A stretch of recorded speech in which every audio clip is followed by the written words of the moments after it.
So today I'm also going to be going live on my Instagram. But anyways, so are you constantly blaming your body, blaming your womb, thinking that your womb hates you, wondering why you can't conceive, and basically stressing over, the whole fertility journey? Well, today I'm going to be talking about what stress does to your body when you're in a constant and chronic state of stress, right? So previously on my YouTube channel, I talked about, fight or flight. I talked about, the like the process, like the hormonal system, like what stress does to your hormonal system. Today, I want to speak more on, your body. So some like physiological responses and effects of that. So if you're watching on Instagram, make sure to come over to YouTube so you can catch up with some of the previous videos that I did. And again, if you are new here, again, hi, I'm Natasha. I'm a natural fertility coach. I help women to activate their fertility naturally so they can conceive without pain meds or IVF, right? So if you missed those few videos that I made, make sure to go and check it out. I have a playlist called Fertility, 3 to 4 videos that I made in this series. So today, into the science of fertility and how stress negatively impacts the body. So today we're going to be talking more about the body. Again, in the previous videos, just to recap, I talked about what stress does to you. But just to go in a little bit deeper, we're going to talk about chronic stress. So chronic stress is basically going to shut the reproductive system down. So your body is, again, it's not designed for stress. It is not meant to handle all of that, but your body is intelligently designed to protect you, right? So when you're in a chronic state of stress, this signals to your body that it's not safe.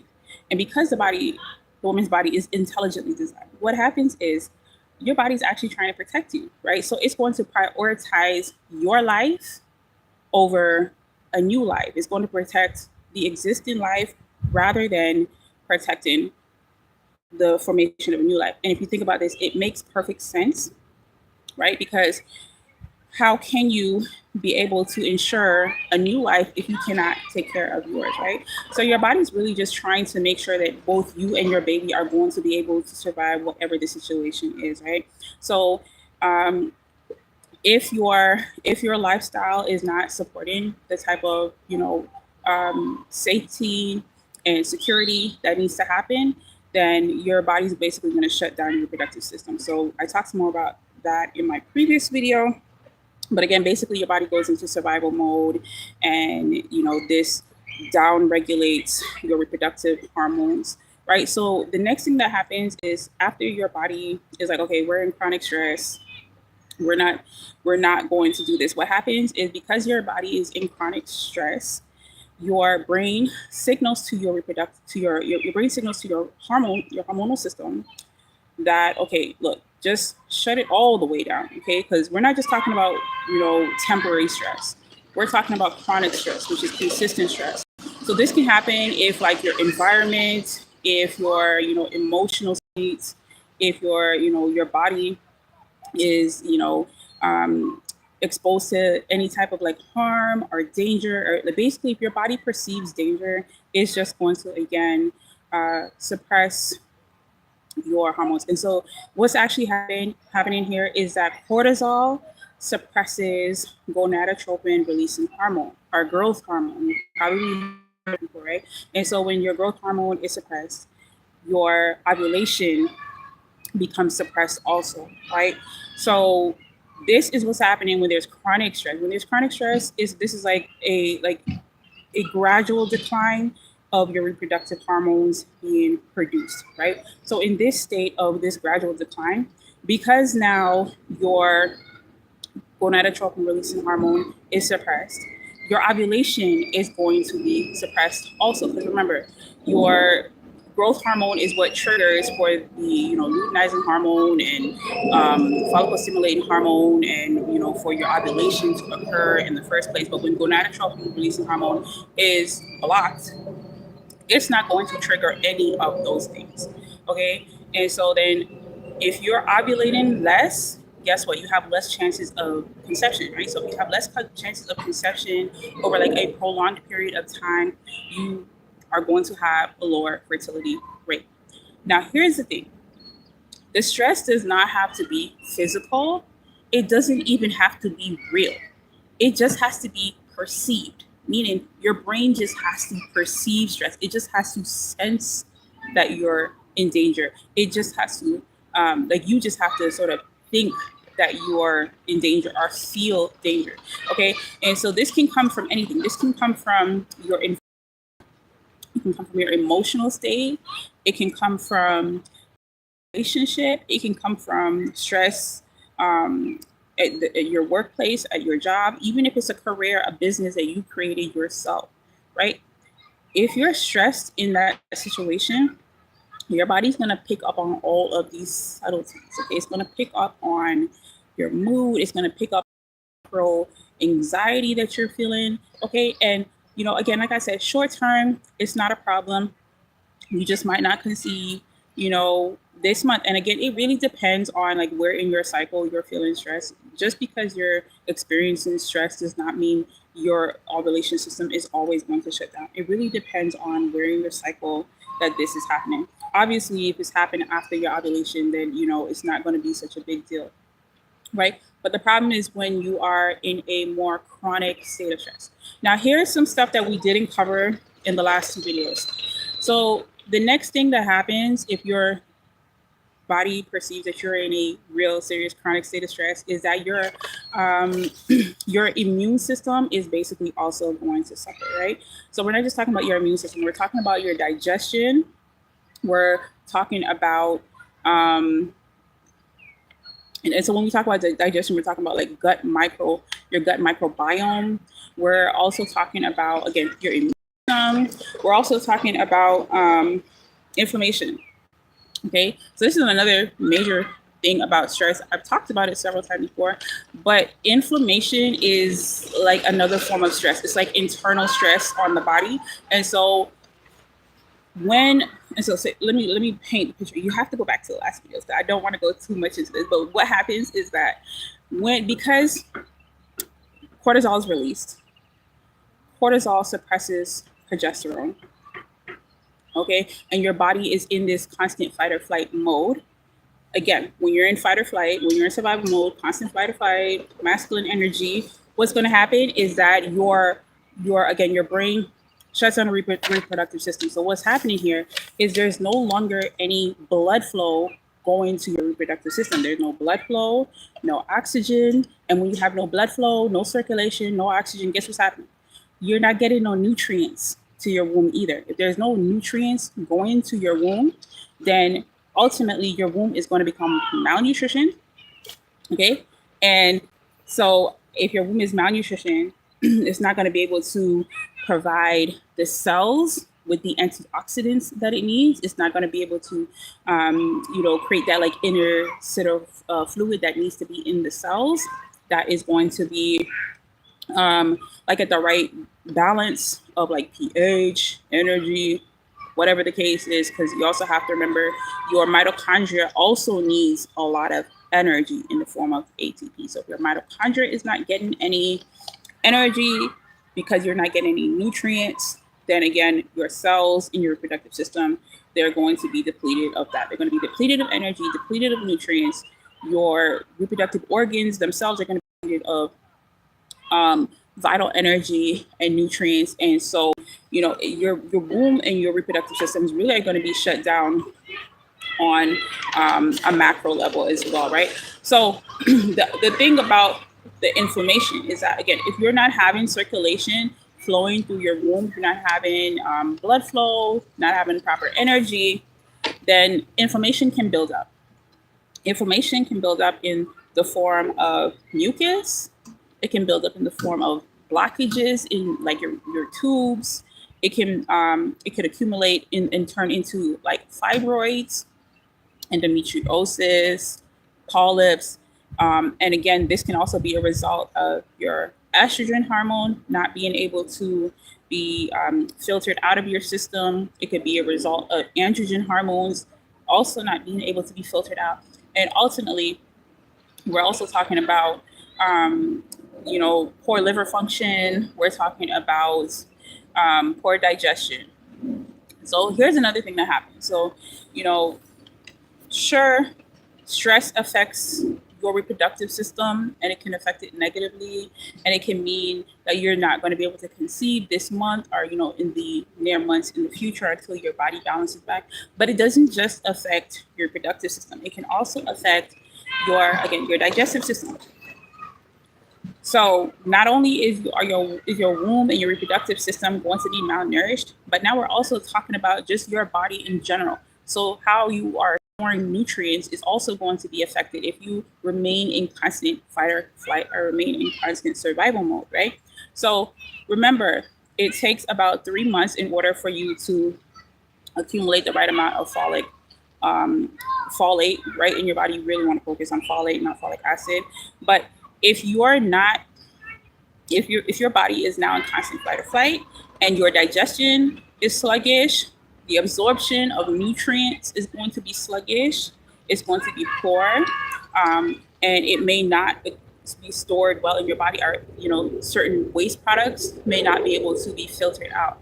So now you could be looking at other issues. You could be looking at diabetic related issues, insulin related issues, thyroid related issues, all types of issues. So if you're experiencing fertility issues and there's like a huge plane going by, all the other planes were not this loud, so I'm just gonna let this plane go by. Okay, it's gonna do. I'm in Atlanta, so, or not really Atlanta, but near Atlanta. But anyways, these planes, they're not regular planes. They sound like they're going at what, like warp speed, like they're breaking the sound barrier. So that I don't know if you heard that. Anyways, so back to what I was saying. So again, poor fertility cannot just be a sign of like you're just not going to ovulate and have a baby. It can also be a sign that you're really in bad shape, like your health is really declining, and that you're not absorbing nutrients, you're not getting what you need. And here's the thing: this can happen even if you're eating a healthy diet. Okay, so like you could be eating a raw, vegan, plant-based, alkaline. My stuff is only cooked from the sun. Um, Everything is organic and it is sprouted and it is grown in a beautiful scenery and setting with no pollution. Guess what? If you're stressed out as an individual, as a woman, if you are experiencing any type of internal or external conflict that really affects you on a deeper emotional, physical, mental state, then your body's going to pick that up. Okay, a woman's body is very based on very subtle energies.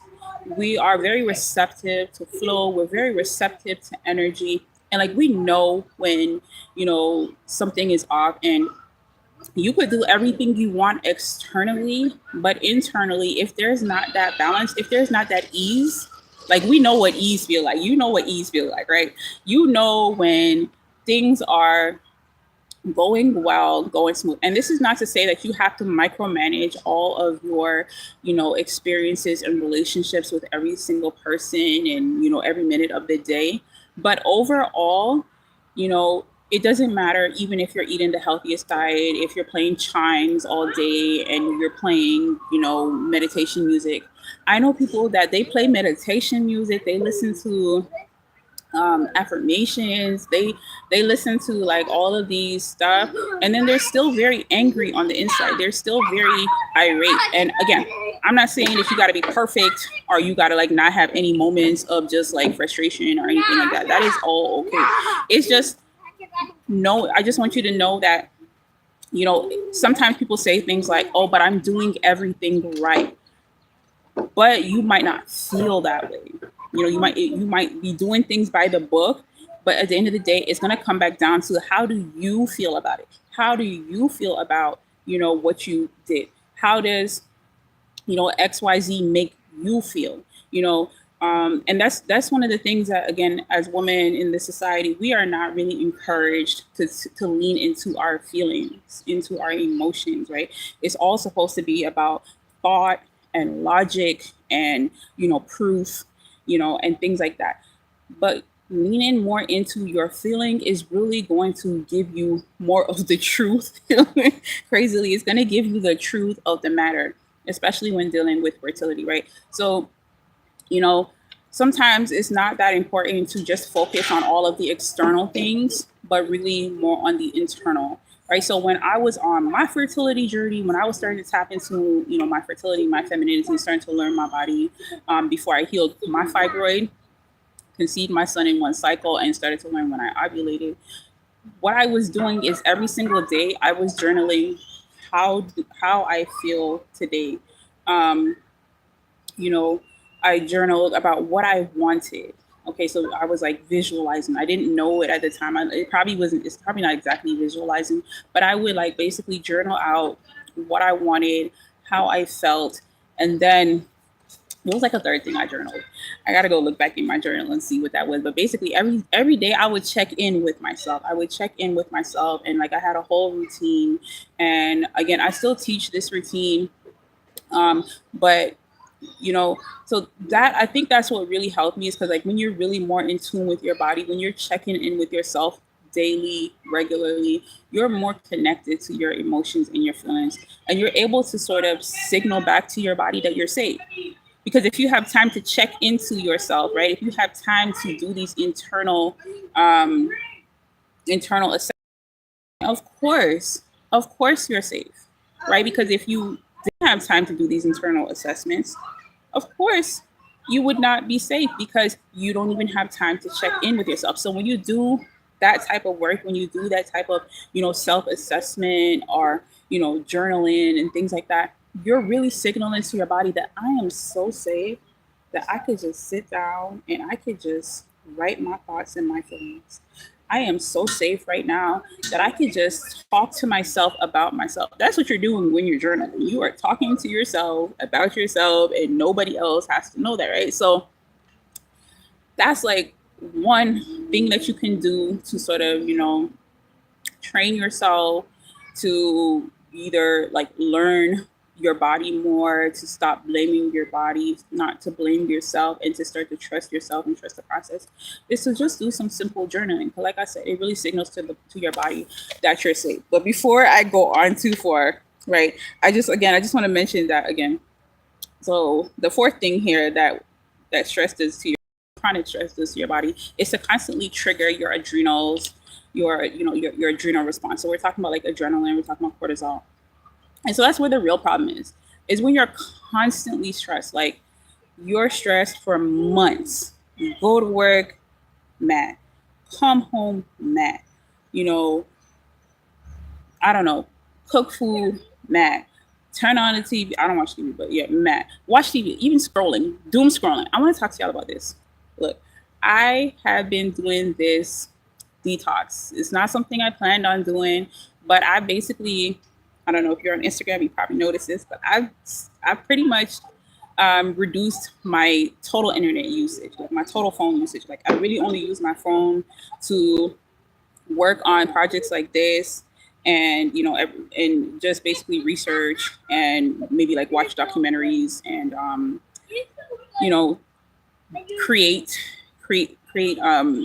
visuals and stuff like that, because like I guess I'm a graphic designer by default. But anyways, um but I really cut down doom scrolling, which basically is when you're just on social media and you're just scrolling. Because I noticed that I would be on the phone for scrolling. I would be on one particular app for 4 hours. 4 hours, okay? And that app is TikTok, for 4 hours. And like every time I would delete the app or uninstall the app and try to just use it as a search engine, which is what these apps are promoting. They're very sneaky. They're these app creators, they know what they're doing. They'll tell you, okay, look, this is for, this is now a search engine. Facebook is now a search engine. Twitter, Pinterest, Instagram. These apps are also search engines. Look, I'm gonna just use Google if I need to search, or I'm gonna read a book.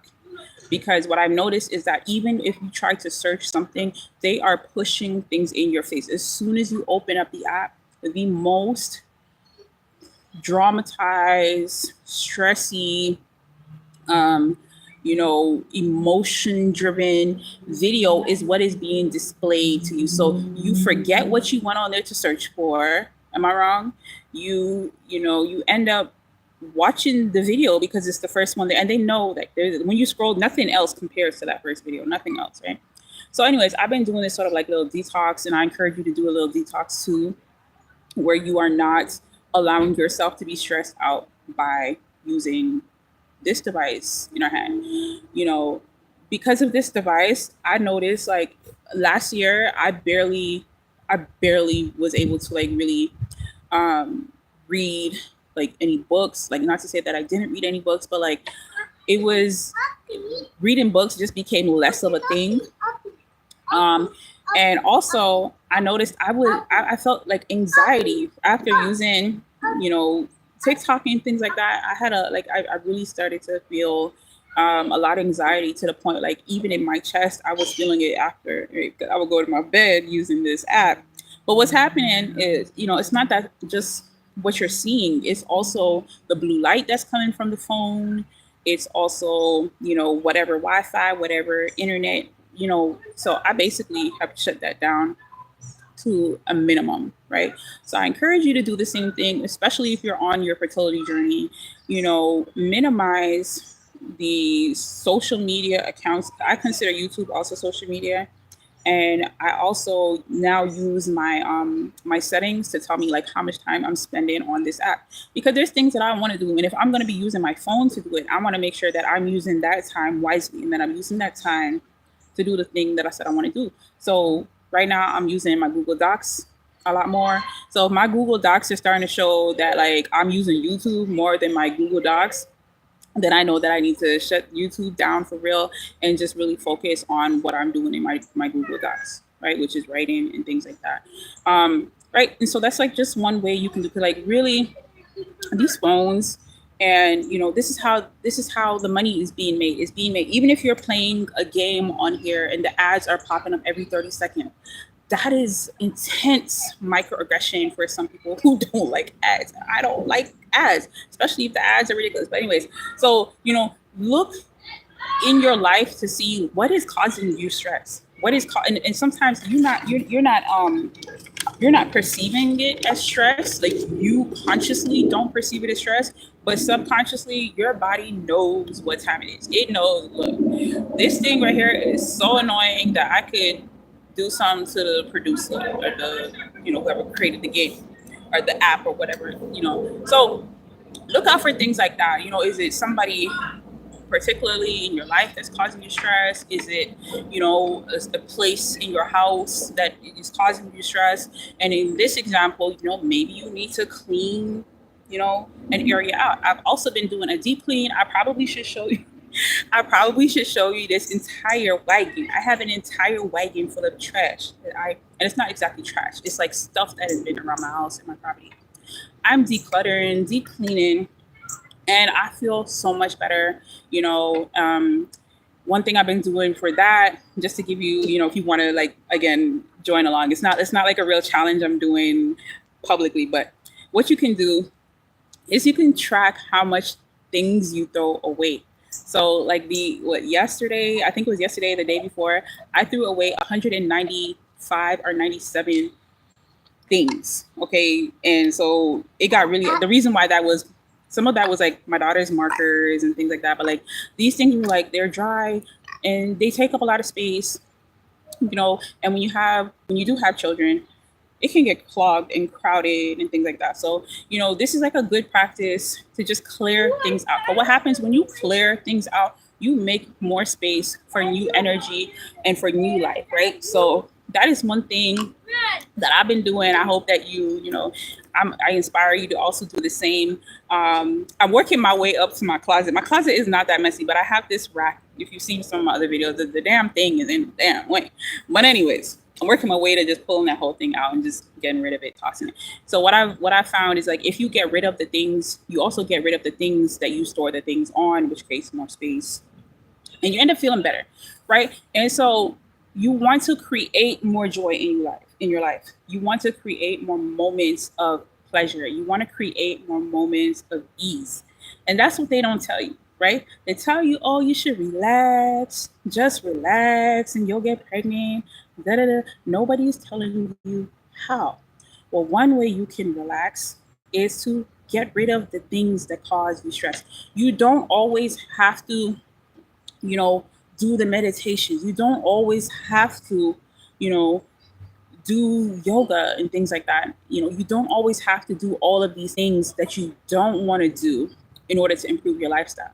Simply getting rid of the things that are in your life that are causing you the stress can do wonders because, you know, instead of like fighting against yourself, fighting against your lifestyle, just clearing out the trash. Like it's trash. You don't need it. You don't want it. It causes you stress, whether it's a lot, change it, right? And start small. And I feel like if you start small, like let's say something big in your life is causing you stress, like maybe your job or, your commute to work or, your environment. Maybe you want to move, maybe your neighbors and things like that, right? If you start small, you can work your way up to the big thing, right? So I'm not here telling you, oh, if your job stresses you out, just change your job. I would love to. And like really, really, that is really like what I would really want to tell somebody. I would really just want to tell somebody, girl, just quit, just quit, just quit. But it's not realistic for everybody, right? But what you can do is you can just start small. Tear out the pieces of paper out of your book, your journal that you don't need in there. Like that's actually one of my things I actually like to do, is tear out pages of like books that I've written in, and like I just like seeing that book get thinner because it actually you notice it becomes lighter. It's not taking up so much weight or space. Anyways, that's just something from like my high school days. But so just to recap one more time, chronic stress is really the problem. So I don't want you to beat up yourself if you're experiencing stress and you don't know how to deal with it, or there's something that is causing you tension or displeasure in your life. Don't let me saying, okay, look, this is what's causing infertility. Don't let that exasperate your your stress or your tension or anything like that. Use this as a guide to know that, okay, now that I am aware, now I know that I need to do something about this, and I don't have to completely change everything right now. I just need to understand that it's not so much about what's coming at me from the outside or what I'm doing physically, trying to manipulate my physical environment. It's really about your mindset, okay? And it's really about your internal being, your internal wellness, right? So, really, just trying to create an environment where you feel safer, okay, is really ideally the key of what you want to do and what you need to do is create an environment where you feel safe. Don't worry so much about trying to, stop all the pollution, about trying to, block everybody in your phone or your network or anything. You don't have to block everybody. You don't have to do drastic things if you're not ready for it. You could offset a lot of that by just raising your energy, raising your vibration, by doing the things that bring you joy and bring you pleasure. As you begin to start to, again, experience more joy and more pleasure in your life, a lot of those things will fade away. A lot of those things will drift out of your life. A lot of those things will no longer affect you, right?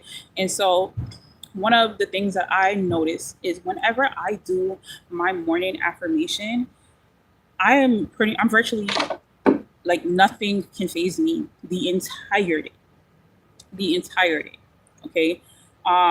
So, having a morning affirmation that you say, or like a guided meditation, you know, it really should produce that type of result. Okay. If you notice that you're still angry and you're still feeling anxious, like some of the people that I mentioned before, you really, again, you want to look at just starting to do some things that again offset the microaggression and whatever's frustrating you, and just starting to lean more into your, your ease, okay, the easeability that you want in your life. And again, this does not need to be materialistic. You don't need to go and buy a whole bunch of things. You don't need to do a whole bunch of things. For me, one of the things that brings me a lot of pleasure and a lot of joy is the some roses that I saved. Okay, they were cuttings. I saved them and they grew and they're growing. Like right now, they're in full bloom. This is like the second time this year. I need to repot them, and like I'll probably show you in my next video that I make. I'm probably gonna try to put one here and one here, or something like that. Those roses bring me joy knowing that I put those cut-ins in some compost, and those things are now beautiful, vibrant. They're so just minor stuff like that, and like just creating little things around your environment where it's like, oh, I stopped here, I'm joyful. Oh, I stopped here, what pleasure. Oh, I stopped here, this is so wonderful. Like literally stopping to smell the roses. Like there's so much meaning behind that. Like I did not think, oh, when they say stop and smell the roses, that's something that you really should do, or that it's just like, oh, just stop. A lot of times roses don't actually smell that potent. Like I have two other rose bushes on my property. All these roses, they're not really doing nothing. But it's like you still pick up on it. And I feel like your body is receptive to, something coming from the rose. Your body knows that this thing is supposed to make you happy, because I end up smiling all the time. Right. And so it's kind of like ads.